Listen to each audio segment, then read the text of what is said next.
Shame on us, right? Hi, everybody. Welcome to Connect to Success with me, Ashley Owens, on RVN TV, 12:30 on Thursdays during your lunch break, where we interview the power networkers of the greater Philadelphia and South Jersey area. I've had way too much coffee today. Nate, please welcome Nate Weidner from Comcast. Thank you so much for being here today. Thank you very much for having me. I know. It's been a very long time since we hung out.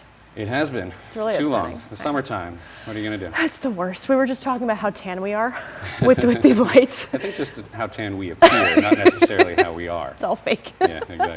Well, I'm really glad you're here because you and I haven't had a one-on-one yet. So I actually don't know much.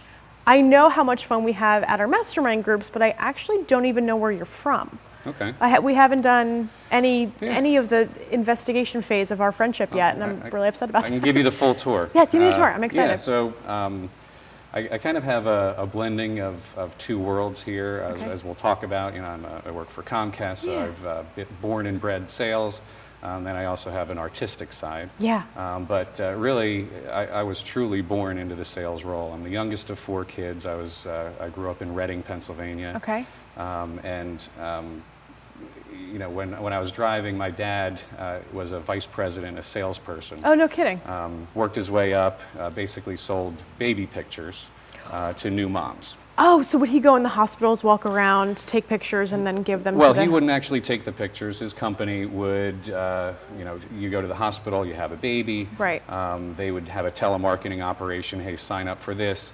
They have a free sitting. No matter what happens, you get, you know, the free 8x10 or whatever. Wow. And then really what happens is my dad, you know, people like my dad come out and say, oh, look how beautiful your baby is, and then sell them a couple $100s worth of photos. Nice. So when, you know, I'm driving around in the car with my dad, I'm hearing things like Zig Ziglar and his own personal sales seminars. So, you know, I'm, you know, 9 or 10 years old, you know, kind of absorbing this information. Holy and lo and cow. behold, all of us, all four boys, you know, went into sales one way or another. What was your first impression of Zig Ziglar when you were that age? Like, what was your interpretation at that age? Well, it was more of like a storytelling. Yeah. There were a couple things that turned out, or that stand out. You know, one of them was just giving the customer what they need. Yeah. You know, drawing the analogy of, you know, it's a luxury purchase, and, you know, one salesperson is saying, oh, well, we're going to save you money on this and save you money on that. And then, you know, you do the flip side. The person that actually got the sale kind of stroked the person's ego and said, right. well, no, this stuff, you know, for the money that I'm paying, I want it to burn nitro, you know, right. not worrying about that expense. So, right. You know, I guess that through osmosis, kind of looking back on it, right. You know, gave me the insight into really reading what the customer was about, and you know, using those communication skills to give them what they need, not what I wanted to sell them. Do you think any part of your skill sets came from being the youngest of four? Oh, absolutely. How so? Yeah. Well, I think, you know, I guess if you ask my mom too, I was the Your poor mother. I was the peacemaker. Oh, as the youngest? Yeah. Oh, well, wow. I guess her ruler sometimes was the peacemaker too. But you know, I was the youngest. I was always the one to say, okay, you know, the brothers were having some issues. Oh, let's just all get along. Yeah. And, you know, kind of make nice. So. I became, you know, one side of that has become a people pleaser. So in the beginning of my sales career, I was, let me just get to the finish line and get that sale by giving everything away. Gotcha. You know, now I've learned to, you know, stand my ground a little bit more. And I'm sure my older brothers accounted for that as well. But I think what's interesting about that kind of dynamic is the fact that you're, you know, again, youngest of four, the people pleaser, you're not an aggressive person. I think it's more of as a matter of fact, like, let's look at it realistically. Whereas I think typically with salespeople, it becomes a stigma of being like getting the close, getting the deal, going really quickly. But I think because of your background, it might be a little bit more of a softer customer service. This is what we have to offer, this is what I can give. But again, you're also not giving anything away, but you're providing value without the aggression that comes sometimes with working a lot of sales. And even you know, the difference in sales tactics and different channels at Comcast. You know, a lot of people know Comcast from either our residential or our you know, small business. I sell a higher level. I'm basically selling solutions as opposed to a transaction. Yeah. And even when people want to push me into a transactional position, I'm always saying, okay, yeah, I can get this done for you, but then let's look at your overall business and let's look at the higher level and say, how do we, using everything that I and not only Comcast but my entire network has, how do we use that to make your business run more efficiently? So you're kind of going in as, again, you're not necessarily selling a lot of you're selling product, but not that. It's more of how can you manage this environment for this person to better optimize what they need. Correct. In my position as a strategic enterprise account executive, I focus on government, education, and medical verticals. Wow. So those organizations tend to be multi-site. They require more than just, give me an internet connection and I want it to cost as least as possible. Right. I can do that, and there are a lot of customers that I do. That's how I start the engagement. But ultimately, what I want to look at is, look at things that are important, of course, internet services, but how do you interact on a business from a business standpoint? How does your data travel across your network? And then I use my portfolio of products to introduce a solution that they not have considered, or maybe thought about and didn't have a lot of information. Well, see, that's the best part, I think, about working with you instead of just necessarily just calling up Comcast and saying this is what I need, because you're working with somebody who knows the area because you grew up in this town, and being able to say, hey, let's take a look and let's do an audit of what's going on, and here's some things that I think might actually work. Sure. Instead of, again, when you're calling Comcast, it might be a little more difficult to get that kind of customer service aspect. Absolutely. Again, selling what you have or what the customer needs as opposed to what you have. If you call to a call center, there are a lot of great call center representatives out there, but they have their 5 things that they can sell, and if you don't fit into that, then they're on to the next one, and that's kind of that mentality. I have all of those products, but I also have an entire layer of solutions that work for a small business all the way up to Fortune 500 company, and my job is to identify the problem and then make the solution to help that problem. What do you think the most common misconception is about Comcast when it comes, and I'm laughing because, but more on around the items of what you do. So what do you think people usually come to you and say, I need this, but what they really mean is they need this? Well, when people think of Comcast, they either think of what they have at home, or they think of just the low cost. I'm a doctor's office, I'm a pizza shop, I need one phone line and an internet connection. Right. Again, I can sell that, but that's not really what I'm after.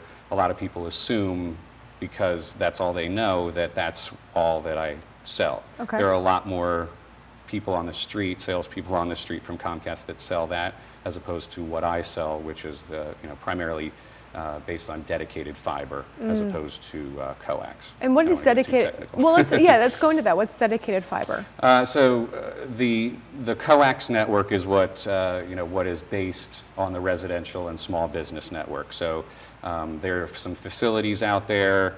You have a bunch of customers coming in there, and that bandwidth is oversubscribed. Everything is best effort. So if you see on our our cable advertisements, you might say up to 100 megs. That's because you have a bunch of resources coming into a facility, and when everybody jumps on that bandwidth, generally when people get home from school or work or what have you, you might experience some slowness because they're getting more of that bandwidth. There's also best effort in terms of support. So if the copper gets cut or something like that, there's no guarantee as to how long you're going to be repaired. We're going to do as best that we can, but it's a best effort. What I sell, my realm is guaranteed. So 99.99% guaranteed uptime. What is uptime? I'm sorry, what is uptime? Uptime means you're never going to have an interruption. You ever been in a place and your internet goes down? My home last night at 9 o'clock watching the ends of Handmaid's Tale. Yeah. So you're basically dead in the water. Yeah. Now you put yourself in a situation of certainly a medical facility, a school during the school year. You absolutely 100% need those resources. So dedicated fiber is a great way to start because, again, 99.99%, the idea being it's up 100% of the time, but trees fall down, trucks back into, backhoes pull up fiber lines. Right. So even in that case, the worst you're going to be down, the longest you're going to be down is 4 hours. Oh, and okay, so it's 100% guaranteed, only be down 4 hours. 99.99%. The 1%. Accounting for that 4 hour, Yeah. if disaster strikes. Right. Wow. Okay. So who are you working with right now that would be a good referral for you? So for example, if people were to come to you and say, Nate, how can I help you? How would they do that? A great place to start is with small governments. I'm finding As opposed to large governments? Like what's the well, small governments meaning not the state of Pennsylvania. Got it. But you look in Montgomery County, any of those small counties. townships. Okay, They might okay. have 4 or 5 buildings. They might just be on our coax services. They might have dedicated services from another carrier. In those situations, I can again go in saying, worst case scenario, what I'm going to do is look at your bills and adjust some things and give you promos and whatnot. Oh, nice. So you're going to save Okay. money. Best case scenario for me is, Yeah. okay, yeah, you have something that you're paying way overpriced for, and it's a dedicated service, and it's a like for like. I'm going to transfer you over to mine, give you 10 times the bandwidth for 30%. Oh, How wow. does that sound? Right, right. And just being like, this is what, so do people typically come to you after they've worked with you after they've worked with Comcast to say, can I get a better opportunity here? Well, the good thing about it is typically every business that I come in contact with has a connection with Comcast You're one right. way or another. Doesn't So, Comcast like own Philadelphia, like as far as? well, there are franchise agreements. Okay. So, yeah, we are. It's kind of a monopoly. You have Comcast and you have Verizon. Yeah.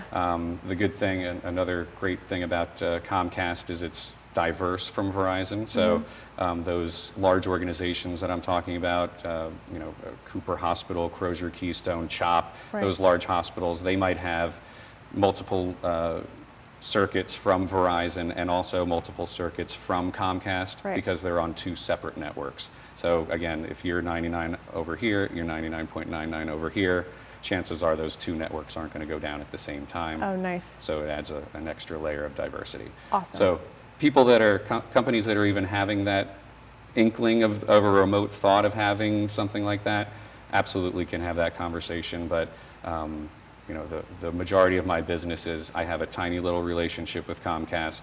I get my way in there and then grow it from there. Amazing. So when we return with Nate, we're going to talk about his tactical tips for practical takeaways, working in the position that he does, but also his side business. So stay tuned. Make sure you come back and watch that. You choose Rowan College at Gloucester County. Low cost. The #1 nursing program in all of New Jersey. More than 70 programs of study, including selective admissions. With record enrollment. A premier partnership with Rowan University. Transfer options with numerous universities. 4-year degree options on our campus. Rowan College at Gloucester County. Now you're thinking.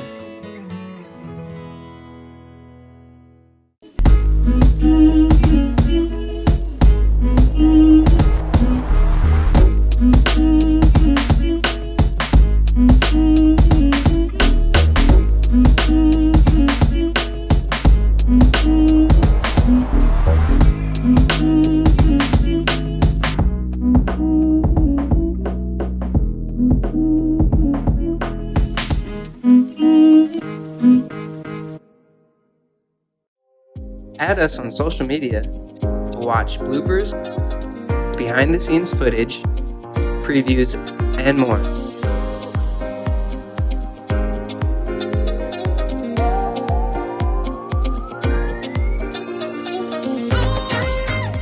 Choosing Medicare coverage can be a very confusing and complicated process. Help is just a phone call away, 856-226-4800. As a licensed insurance agent, I'll assist you in making an informed and confident decision on a Medicare plan that meets your needs, lifestyle, and budget. Call me today for a free, no obligation Medicare benefits consultation, 856-226-4800. When did you see the sign? When I needed to create a better visitor experience. Improve our workflow. Attract new customers. That's when Fast Signs recommended Fleet Graphics. Yeah, now business is rolling in. Get started at fastsigns.com.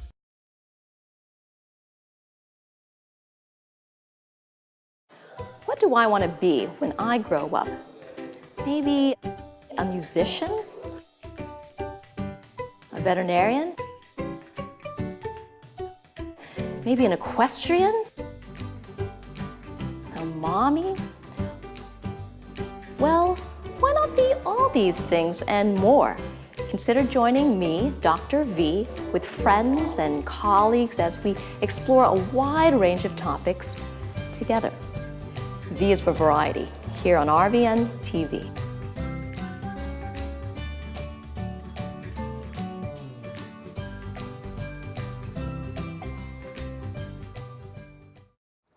There you go, Richard. Oh! Is that too hard for you? No. Is it too hard for you? Woo! We're playing catch now. Oh, shit.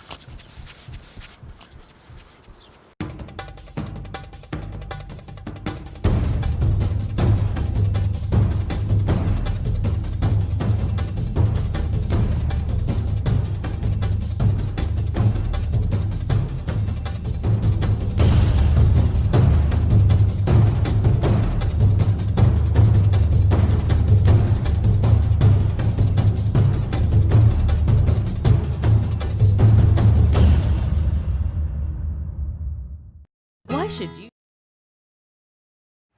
To this stage, which ends up working out pretty nicely. I like it. Better pictures. Welcome back, everybody.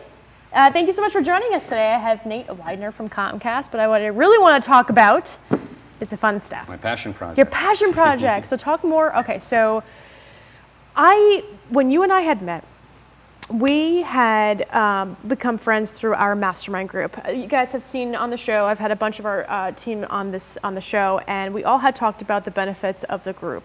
What I'm learning now is your background specifically, because with sales comes networking, but you can obviously understand that they're very different. They straddle the same line, but they are very different activities, right? You're breeding results and building your network, and then you're closing and being transactional, right? Mm-hmm. So when you first started, tell me about that experience and how that changed your way of networking. Well, I have a background. I was, when I was in the mortgage business, I was basically 100% commission. So I had to go out there. I was on a 3-month guarantee, and then you're out on your own. Wow. So what that taught me very quickly is how to woo the person that's actually going to send you the business, and then excel and overperform on the actual customer that they send you. Right. And I found that as I was doing the shotgun approach, I was going out there and meeting a lot of different people, but then, whether it be personality or chemistry, whatever you want to call it, kind of singled out these different people that I kind of wanted to work with and didn't have to work with. And that translated into the BNI LeTip kind of approach. Hey, let's get together and all share these leads exclusively. It's actually how I met my wife when we were in LeTip. That's awesome. But that's another story. Yeah.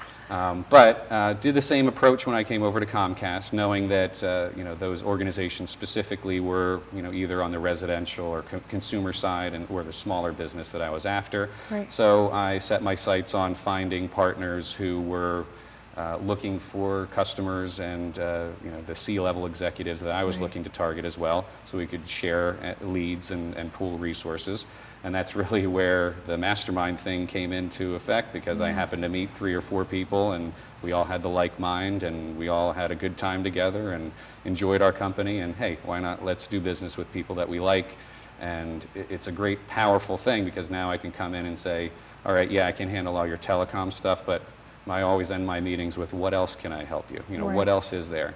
I'm not talking about telecom, not or even IT or anything like that, but I have some people, painters, carpet cleaners, anything out there. I want to be that center sphere of influence, so that they come to me when they need advice, and that's really how you become that trusted advisor that everybody talks about. Right. And so when you're talking about looking for the C-level people, the C-suite level people, how did you attack that activity?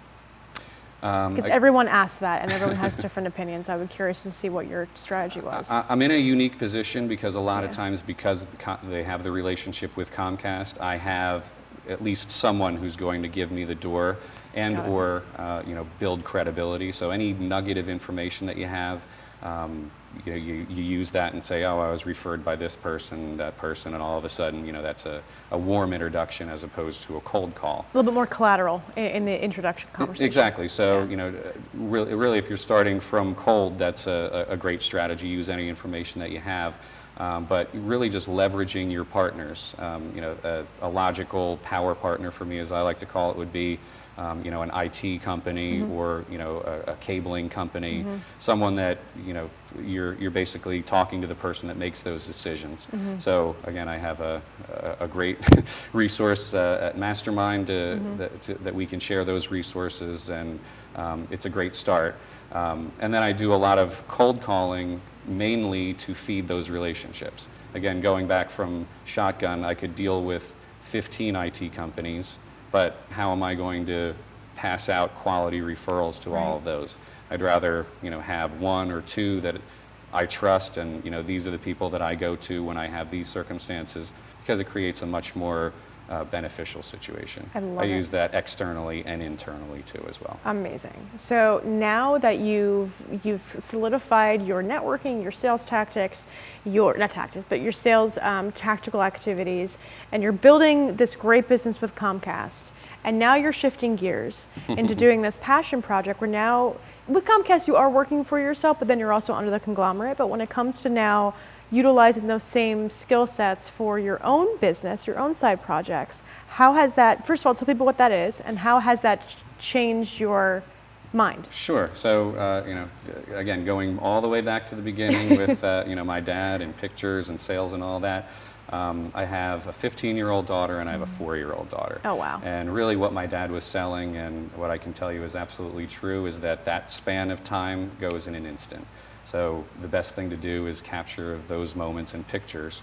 I began to do that when my daughter was born. I got some great feedback. My daughter has a wider social circle than I do. A lot of her friends' parents said, hey, you should do this professionally. I said, okay, start paying me. Yeah. One of them did. That turned into 2 years ago or so. I'm doing parties. I'm doing cocktails and conversations. Kind of mixing the two worlds. Yeah. And the good thing about it is I basically do everything on referral. I like to keep everything kind of low key. It's a second job for me, so I don't like a whole lot of pressure on that side, but I love the feedback. It gives me a great deal of psychic income, as they like to say, and it feeds my camera so I can get nicer and nicer stuff, which improves my craft. Do you think that while you're there, at these events and these parties and things like that, how do you network while you're there? And I'm saying, like, not even, at least just keep an open mind to the people that you're chatting with besides just taking pictures. Do you find that there's time to still do a little bit of that while you're there? Yes, but the good thing about it is, when I go and I'm, going Comcast networking, I love to have a wingman. You go in a group and you kind of attack the room that way. Yep. When I go into, as a photographer, my camera is my wingman. All of a sudden, hey, I have this conversation that I want to bail on. Instead of grabbing Ashley and saying, oh, I'll be right with you. Now, oh, look at this. I got to capture this moment over here. So it gives you that ability to pick and choose. Oh, it's brilliant. There's a slide that I do in my presentations. It's like the top 11 ways to get out of a conversation 100% of the time. Yeah. I'm going to add that on. Oh, just to offer to take pictures. Yeah, exactly. No, that's brilliant. Just to, and I think the goal is, at the end of the day, is that it's so interesting, that story with your dad and how you're kind of taking that and putting it into a passion project for you. But the foundation of that business is that it's all based off of referral, and you're keeping it that way. You're not pushing out on a website. You're not going to everyone, advertising everywhere. You're really doing it because you enjoy doing it. My wife, she's on all the Facebook groups, and she sends me screenshots. Oh, you should PM this person, and I'm like, I'm fine. Yeah. I'll just, I'll do I've done personal projects for my business partners and vice versa. So I like to keep it that way. Everyone knows what to expect and they know what I can do. And you know, if you like that, I can do that for you. And it keeps it simple, stupid. I mean, at the end of the day, I mean, you're not going in and saying, well, you can do this package or how many, but you're like, I'm just going to go in and take pictures, and this is what it costs. I do what I do. If you fit in that box and you like what I do, you're going to be very happy. That's exciting. So where do you see that being? Is that something that you're going to be doing long term, you think? You'd like to? Yeah, I mean, as long as photography as we know exists. But, you know, the fortunate thing is I have a particular set of skills, I say, in networking and growing a business. And, you know, I feel as, you know, I, let's say, mature, you know, in my present career, and I'm looking at alternatives, and certainly in retirement, that I can just flex those muscles on the other side and have as much business as I want on that side to supplement my income and still serve my passion in retirement. Oh my God, that sounds wonderful. And if anybody, honestly, if you guys need a referral, because again, he only takes referrals, reach out to me and I'll make an introduction so that way you get past the test. But seriously, the pictures they're so good. And what I loved about it is that without me even asking or putting anything together or, you know, even recommending, I knew that what I was looking for, and I had issues with photographers in the past, not because they weren't good, they just weren't good. And I found that the moments that you captured were, dude, the pictures that you got, I'm using on my website, like background images of like the feet and like the setup, the whole, so you're getting not just people, but you're getting the surrounding, you're getting the look and the feel and the environment of the way that it is. So the whole goal of a lot of the times when it comes to networking events is really to make it a comfortable space where people feel comfortable just to talk. Because half the time, how many times do you have like the name tags and then it's just annoying as hell. So it's really nice to see you captured the environment in a way that I would hope that the event portrayed to people. So they're getting, when they see the images on the website or through the Facebook page, whatever it may be, oh, I want to go to that. So it ends up growing the audience that I have for this event by representing it effectively. And I think you put that as a priority when you represent your company to overall help that client manage what they need to manage to grow their business, because you're providing that foundation to help them move forward. And I think you kind of carry both of those things in both of your industries. Absolutely, in both worlds. Not only in, you know, you need pictures for your website. That is literally the image of your website. But in you know, in my Comcast business as well, having downtime is bad on your reputation. So what I do is guarantee that people will be able to reach you. They'll know that you're in business, and you won't have that damage. So if you can give, without going too much in detail, top 3 tips in your industry that people on networking better. What do you think people could do? Know what you do and ask for it. If it's everything, then ask for everything. But if you have a narrow focus, ask for simply that narrow focus. Get to know people. I found the strategy much better as I know a few specific people and we have a relationship, as opposed to I know everyone and I send everything to everyone. The quality very much goes up. And lastly is, it's a cliche, you've heard it all before, but givers gain. When you have that relationship and you're interested in doing business with someone and you click, make it your mission to do the thing first. This is what we agreed to. Okay, I'm going to find something for you first. Don't wait, do it. You'll get it back. Amazing. Do me a favor, look at this camera right there and tell people how they can find you. Well, for Comcast Business, you can reach me, one number, 610-716-1483. My full name is Nathan, so it's Nathan_Weidner at Comcast.com. You can always reach me for my photography business at NateWeidner.com, Nate at NateWeidner.com, Facebook, Instagram, you name it. Awesome. Thank you so much for being here, man. I'm so excited that you came on. I appreciate it. Thank you very much. Absolutely. All right, everybody, stay tuned next week for the next Power Networker in the greater Philadelphia and South Jersey area. Make sure you follow, fan, and like this group on Instagram as well as on rvntv.com. And we look forward to seeing you next week. So stay tuned for the next Power Networker. Thanks so much for joining us.